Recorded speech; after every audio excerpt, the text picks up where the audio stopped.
So I want you to take a moment, and this will be part of your assignment at the end of the lecture as well. But we're just think about your own upbringing for a moment. So, what style did your family utilize? Were you in a permissive family, authoritarian family?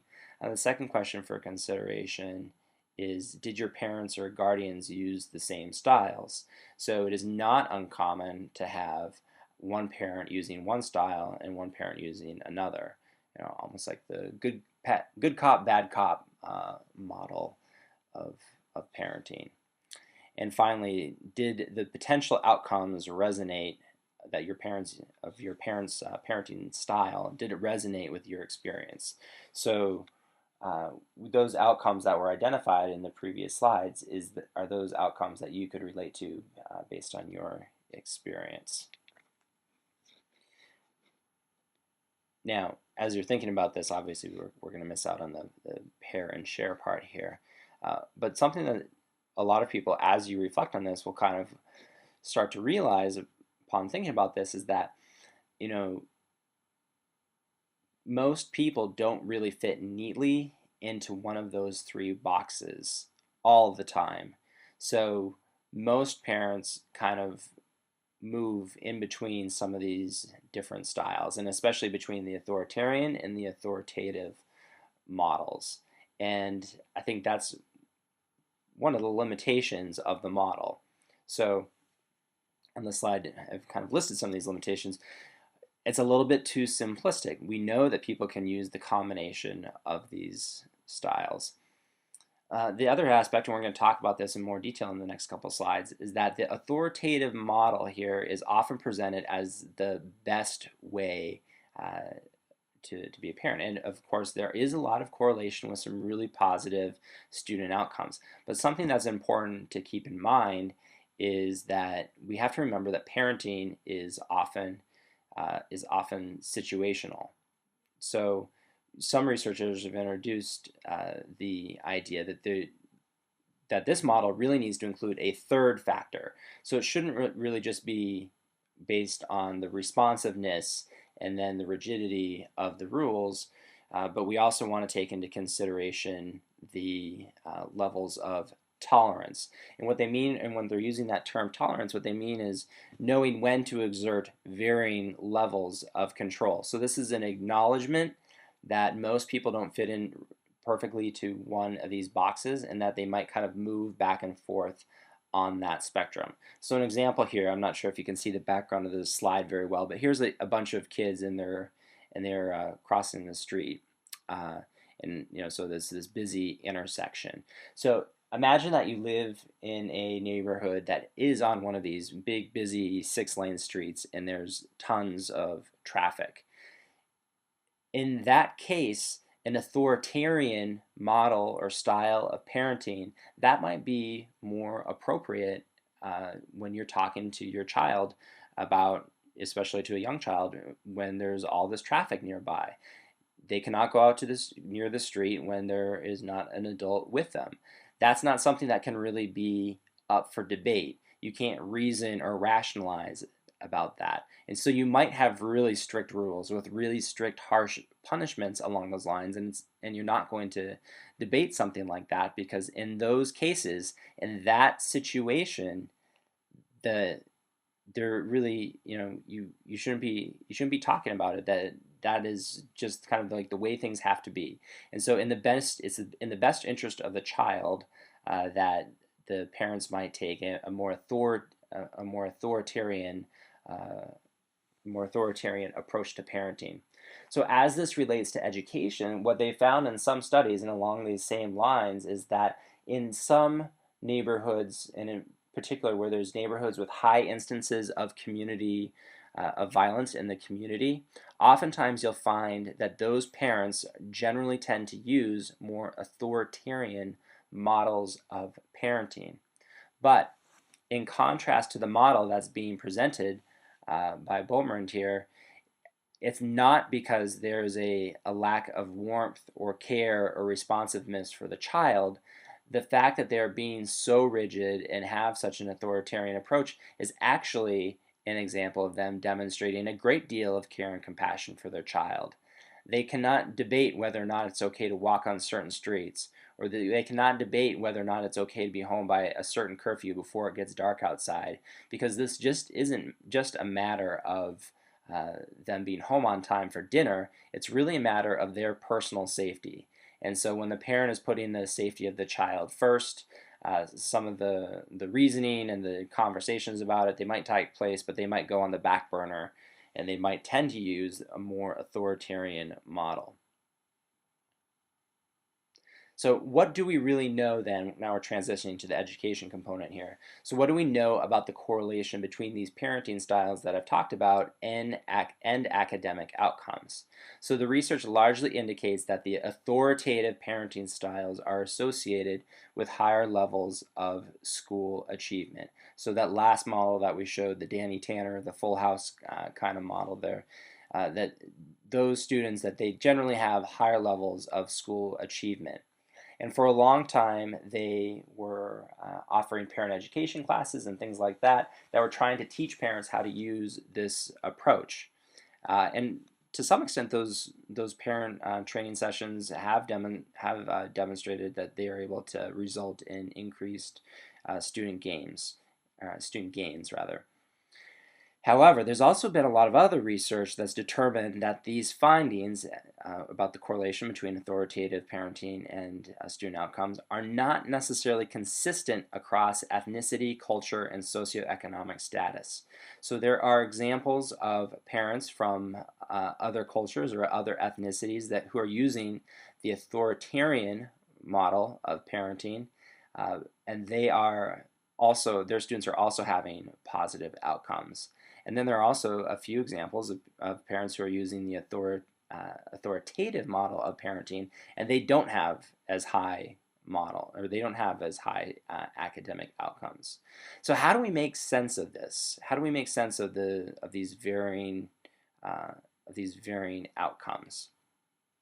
Well, again, the idea here that we need to keep in mind is that context is really important. Context matters.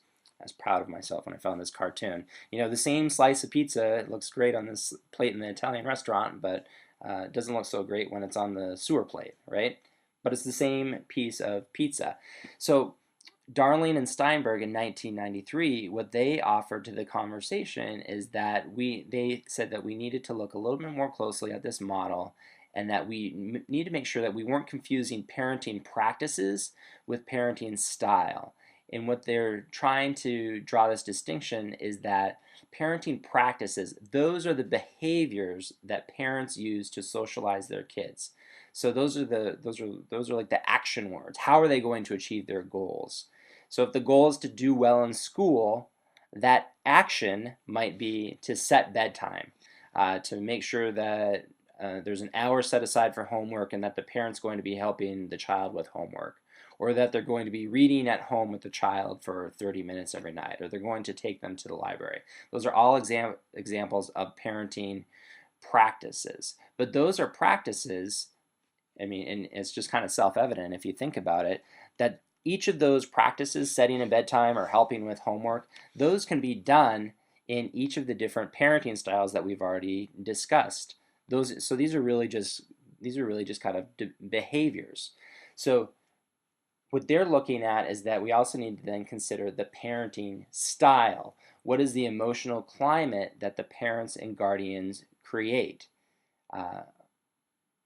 So just to make this clear, so what is the emotional climate? So you could take a behavior, a parenting practice, like helping with homework, and if you have an authoritarian parent who's doing that, if they're standing over the child's shoulder, and they are getting upset when they're getting things wrong, or they really have unreasonable expectations, that might actually lead to decreased student performance in that case. If you have somebody who's there in a much more supportive role, and they're not standing over the child's shoulder, then that would make a difference in terms of they might have positive outcomes. So this is an important way you want to look at this concept of parental involvement in education, when we say parental involvement in education helps students, well, what type of parenting is taking place is actually, that's a really important consideration.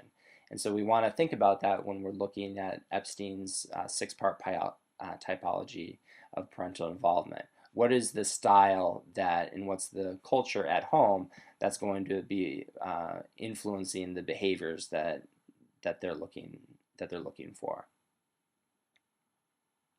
So Darling and Steinberg, when they're looking at this model, so they differentiated between practices and styles, and as a result, they came up with three different hypotheses in terms of trying to understand how parents might end up having, how there might be some of these kind of subtle differences in terms of student outcomes across the different models of parenting.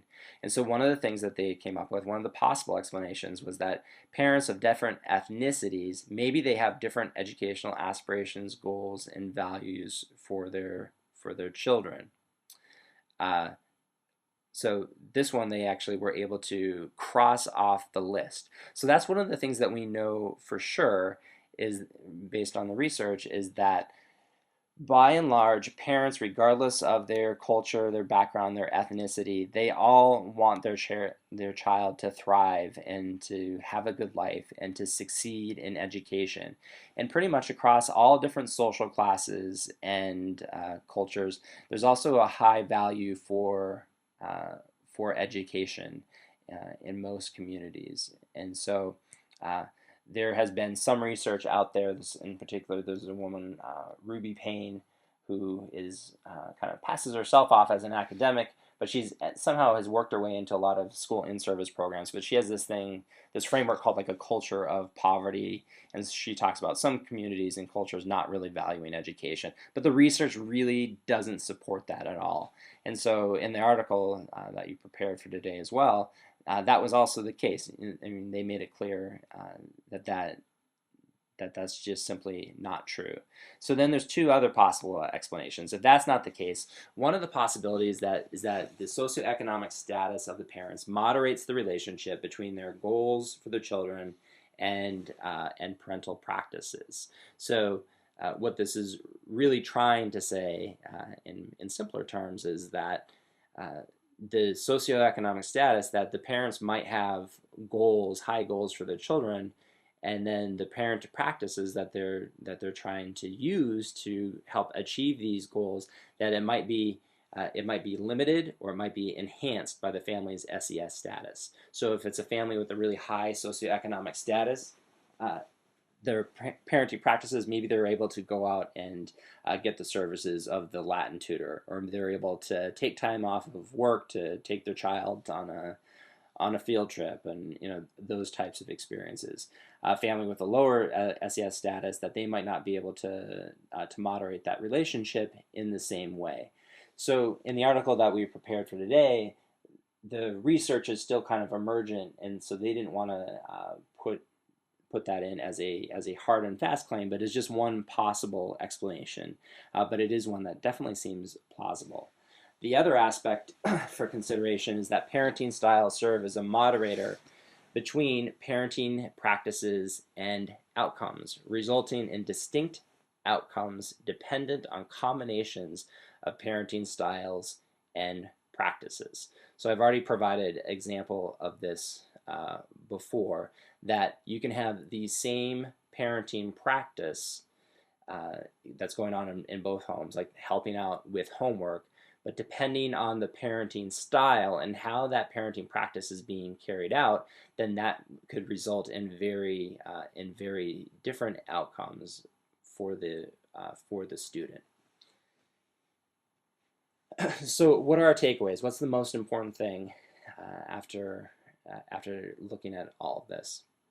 Well, what we know for certain is that parenting styles, they do impact children and academic outcomes. What is less clear is that even though we have strong evidence related to the effectiveness of authoritative parenting, we have to remember that there's not one best model of parenting.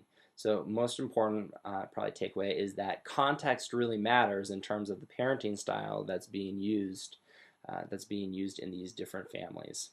And the final component that I wanted to touch on is that we also have to remember, and I can talk more about this in class, is that the terms that we're using can be very culturally loaded. So the term that I wanted to point out is the use of the term responsiveness, which is the term that Baumrand is using in that first slide that I showed you. So there was a measure of responsiveness, and did they show high responsiveness towards the child or low responsiveness towards the child? In the United States, this tends to be interpreted responsiveness as a demonstration of warmth towards the child, care and compassion. And so somebody who's shown in the Bob Saget role there, that they're showing high levels of warmth towards the child. But we have to understand that this term is kind of culturally loaded. So in a different culture, being really responsive to the child, it could also be interpreted as being a good provider, which from a United States perspective might seem counterintuitive. But if being responsive to the child's needs is being interpreted as a good provider, then that might mean that the parent is leaving at 7 o'clock in the morning and they're working all day and they're not getting home until 10 o'clock at night. They're really having limited interaction with the child. But there's a high degree of respect in that culture on the behalf of the child for the parent, because the parent is seen as performing the cultural role of really being a good provider, and that is interpreted as being highly responsive to the needs of the child. The needs of the child are that they have to have a parent who is out there working really hard, making sure that they have a roof over their head and that they're getting a good education, and that they're earning income to kind of make those things happen. So I think that's a really important point to remember as well. Okay, so that's an overview of the different parenting styles, and of course, as always, if you have any questions, please feel free to contact me.